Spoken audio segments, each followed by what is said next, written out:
Terima kasih. Untuk sesi ini lebih spesifiknya lagi, materinya adalah akselerasi transformasi digital penerapan rekam medis elektronik pada puskesmas di Kabupaten Brebes. Ini saya lewati saja, tadi sudah dibaca. Pokok bahasan, ada pendahuluan, kebijakan penerapan RME, kesiapan penerapan RME, dan penutup. Lanjut. Ini adalah kondisi geografis dari Kabupaten Brebes, Bapak Ibu. Untuk wilayahnya cukup luas. Di sini untuk Fasiankesnya RSU terdiri dari 15 RSU, 3 RSUD, 12 rumah sakit swasta, dan 38 puskesmas. Cukup kompleks sekali ini Bapak Ibu. Analisis situasi ditinjau dari aspek manajemen, dari kondisi atau akselerasi dari proses penerapan RME di puskesmas ini, saya coba melihat ditinjau dari 5 unsur aspek manajemen. Yang pertama dari unsur adanya ketersediaan tenaga rekam medik dari 38 puskesmas yang tersedia adalah 34 puskesmas rekam medik dengan kompetensi D3 rekam medik. Kemudian dari unsur dalam support anggaran sumber dana APBD Kabupaten Brebes, sementara ini untuk kegiatan sistem informasi hanya disupport dari APBD Kabupaten Brebes. Kemudian dari aspek material atau mesin, ketersediaan komputer, jaringan internet, Simpus Support RME pada 38 puskesmas dan server di Dinas Kesehatan Kabupaten Brebes. Kemudian dari aspek metode, kami sudah menyusun plan of action, penerapan RME, puskesmas sudah dilaksanakan juga sesuai dengan target di dalam timeline.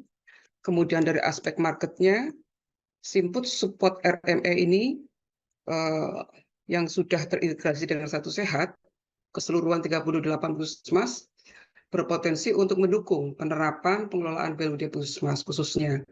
Karena di tahun ini, kami di Dinkes Kesehatan Kabupaten Brebes sedang berprogres, ada program percepatan yaitu selain implementasi RME, ada juga pengembangan 38 puskesmas BLUD. Kebijakan penerapan RME bisa kita lihat dari dasar hukum rekam medik, ada 2 regulasi, yaitu Undang-Undang Nomor 29 Tahun 2004 tentang praktek kedokteran, kemudian Undang-Undang Nomor 36 Tahun 2014 tentang tenaga kesehatan, di mana di 2 regulasi ini mencakup terkait dengan hak kewajiban dan yang berkaitan dengan tenaga medis, kemudian dari pasien sebagai pelanggan, juga terkait provider, yaitu Fasiankes yang memberikan pelayanan kepada pasien. Bagi dasar regulasi juga ada Permenkes nomor 24 tahun 2022 sebagai pengganti dari Permenkes 269 tahun 2008 tentang rekam medik, yang mana di dalam pasal 3 di sini juga diuraikan bahwa setiap Fasiankes wajib menyelenggarakan rekam medik elektronik. Tidak terkecuali juga puskesmas dan Fasiankes yang lainnya. Aspek hukum dari rekam medik elektronik, di sini juga diatur oleh ada 3 regulasi, yaitu Undang-Undang ITE, Peraturan Pemerintah tentang Sistem Informasi Kesehatan, Keputusan Menteri Kesehatan, yang mengatur di dalamnya adalah untuk Undang-Undang ITE, yaitu informasi elektronik atau dokumen elektronik atau hasil cetaknya merupakan alat bukti hukum yang sah. Kemudian mendasar kepada Peraturan Pemerintah Sistem Informasi Kesehatan Nomor 46 Tahun 2014, di sini juga mengatur terkait dengan penyelenggaraan rekam medik yang meliputi rekam medik elektronik dan rekam medik non elektronik.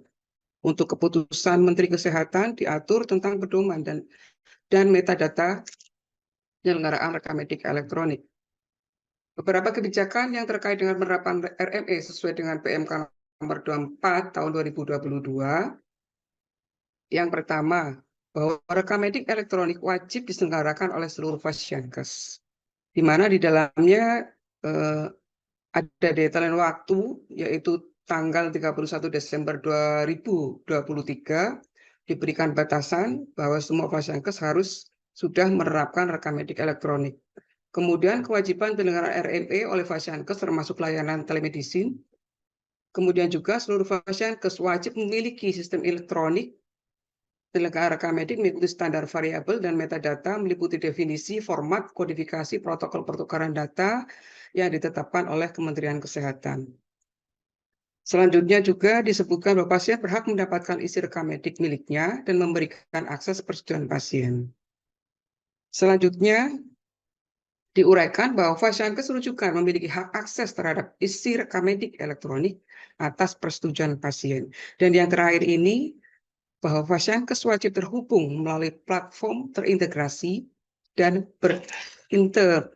interoperabilitas Satu Sehat yang telah disediakan oleh Kementerian Kesehatan.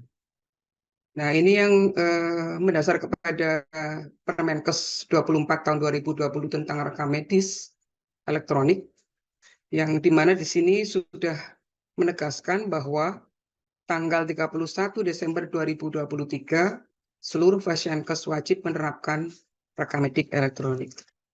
Berikut adalah kesiapan penerapan RME pada puskesmas di Kabupaten Brebes. Adapun sesuai dengan plan of action yang sudah kami susun, tahapan penerapan RME yang sudah dan akan kami lakukan, yang pertama adalah identifikasi kebutuhan dan prioritas, kemudian pengembangan dengan mengadopsi standar, migrasi dan konversi data. Selanjutnya adalah sosialisasi, ada uji coba juga, dan monitoring evaluasi penerapan RME yang sudah penerapan Simpus yang sudah support dengan RME. Selanjutnya adalah proses aktivasi dan registrasi Simpus dalam platform Satu Sehat. Dan selanjutnya adalah pelaksanaan atau penerapan RME-nya. Bagi penjelasan dari tahapan tadi, untuk tahap identifikasi kebutuhan dan prioritas dari 38 puskesmas, tim kami dari Dinas Kesehatan secara bertahap turun langsung dari mulai bulan Juni sampai terakhir kemarin bulan September. Jadi kita bikin jadwal untuk 38 puskesmas tersebut dan memberikan semacam sosialisasi sekaligus juga semacam training gitu, training secara internal untuk teman-teman pengelola, yaitu untuk unit pendaftaran, poli umum, kefarmasian, unit pelayanan lainnya. Dengan syarat masing-masing puskesmas itu sudah memiliki minimal 1 unit komputer, ya, diharapkan khusus untuk pelaksanaan RME, tidak dicampur untuk kegiatan atau pengelolaan data yang lain. Dari 38 tersebut, 38 puskesmas yang tersedia tenaga rekam medisnya baru ada 34 puskesmas. Ini juga menjadi prasyarat. Dan untuk puskesmas yang belum mempunyai tenaga rekam medik, ini kami mintakan untuk bisa di semacam transfer knowledge dari puskesmas yang lainnya. Termasuk juga nanti ada pembelajaran juga dari tim Dinas Kesehatan. Simpus support terhadap RME saat ini sudah juga kami selesaikan secara bertahap, tetapi memang dalam perjalanannya kita akan melakukan penyempurnaan agar menyesuaikan dengan kebutuhan yang ada di puskesmas. Dan untuk 38 puskesmas ini sudah mempunyai jaringan internet, begitu pula server juga sudah disediakan di Dinas Kesehatan. Tahap yang kedua adalah pengembangan dengan mengadopsi standar. Saat ini kami sudah secara kontinu sudah melakukan penyempurnaan pengembangan Simpus, di mana kami bekerja sama dengan vendor. Pada saat Simpus awal original support untuk aplikasi Simpus di puskesmas sampai dengan sekarang pada saat kita support untuk RME-nya. Beberapa langkahnya yang sudah kami lakukan sejak bulan Oktober 2022, bahwa pihak pengembang Simpus ini sudah bersama-sama dengan tim DTO Kementerian Kesehatan melakukan metadata dan update Simpus. Kemudian pada awal bulan Desember 2022 telah melakukan juga pemetaan permasalahan Simpus di 38 puskesmas. Selanjutnya di bulan Desember 2022 itu juga telah dilakukan pertemuan secara bertahap dengan pihak ketiga pengembang Simpus. Selanjutnya ada kesepakatan antara pihak pengembang dengan pengembang Simpus tersebut untuk update aplikasi Simpus yang support terhadap RME selesai di bulan Mei 2023. Untuk tahap ketiga adalah migrasi dan konversi data. Migrasi konversi data ini dilakukan setelah update Simpus selesai dan selesai dikerjakan oleh pengembang Simpus.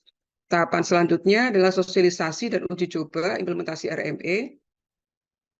Dan seperti yang sudah saya sampaikan tadi, bahwa sosialisasi dan uji coba ini berbarengan kami laksanakan sejak bulan Juni sampai dengan September 2023. Untuk tahap yang terakhir, adanya proses aktivasi dan registrasi Simpus dalam platform Satu Sehat. Dan untuk sesi yang terakhir kemarin, 38 puskesmas itu sudah semuanya mendapatkan user ID IP guna integrasi Simpus dalam platform Satu Sehat. Sudah memenuhi persyaratan semua, kita sampaikan langsung melalui bantuan vendor juga. Dan aplikasi Simpus Brebes ini dengan nama Simpus Purworejo karena memang vendornya dari Purworejo. Ini timeline yang sudah kami lakukan sesuai dengan tahapan-tahapan tadi. Dengan target bulan November terakhir kemarin dan sampai sudah sesuai target 38 sudah masing-masing 38 sudah memenuhi atau sudah mendapatkan ID-IP dari Kementerian Kesehatan. Kami sampaikan juga support anggaran dalam penerapan RME ini memang support anggaran dari APBD Kabupaten Brebes tidak banyak ya, maksud kami tidak optimal juga karena seringkalinya terjadi refocusing anggaran. Jadi semua pagu anggaran yang sudah kami alokasikan di dalam dokumen perencanaan itu selalu ada pemotongan-pemotongan sehingga sampai saat ini belum semua yang ada di dalam perencanaan kami bisa terrealisasi. Dan untuk sesi terakhir mendekati akhir tahun anggaran ini, kami hanya bisa melaksanakan sebesar pagu anggaran 45 juta untuk penyempurnaan penerapan RME dengan platform Satu Sehat. Adapun beberapa komponen yang semisal ini bridging Simpus dengan SIMIF, yaitu sistem informasi manajemen farmasi, ini pun ada pemotongan, jadi tidak bisa optimal. Tetapi kami tetap mengusulkan untuk tahun depan, di tahun 2024.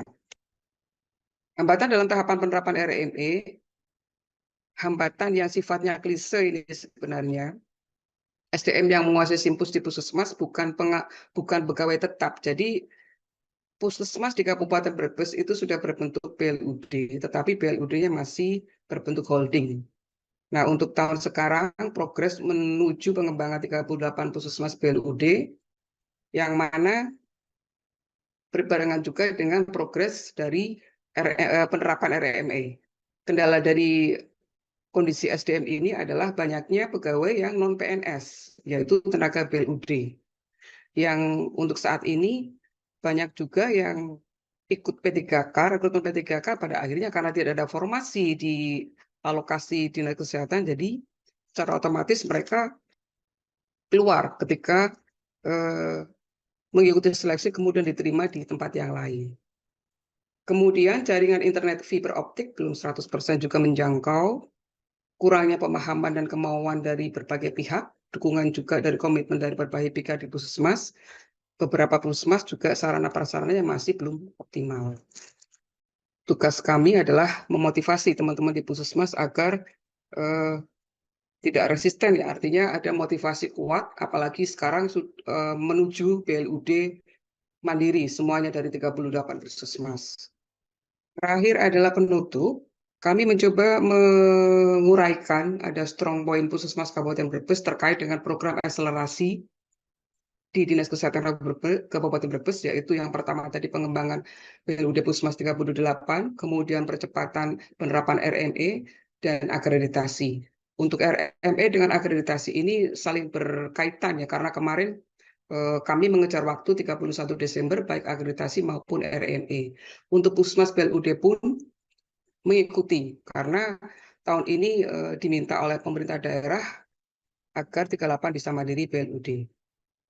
Dari aspek SDM, kami mencoba untuk bisa merancang agar teman-teman di Puskesmas itu mulai belajar atau memotivasi diri menyesuaikan dengan perkembangan teknologi, khususnya di penerapan RME ini, kemudian pengelolaan keuangan dengan sistem BLUD, itu untuk SDM-nya, kemudian dari aset, aset ini karena nanti mengikuti dari sistem pengelolaan BLUD-nya, maka secara bertahap kami kondisikan melalui beberapa training untuk pengelolaan aset, kemudian pemetaan potensi aset, perencanaan pengelolaan aset BLUD. Untuk IT ya terkait dengan pelaksanaan RME ini menjadi wajib, kemudian mengikuti juga IBLUD Puskesmas. Terkait remunerasi juga seperti itu, karena semuanya memakai digitalisasi, maka remunerasi pun akan mengikuti nanti formulanya dengan menggunakan IBLUD Puskesmas juga.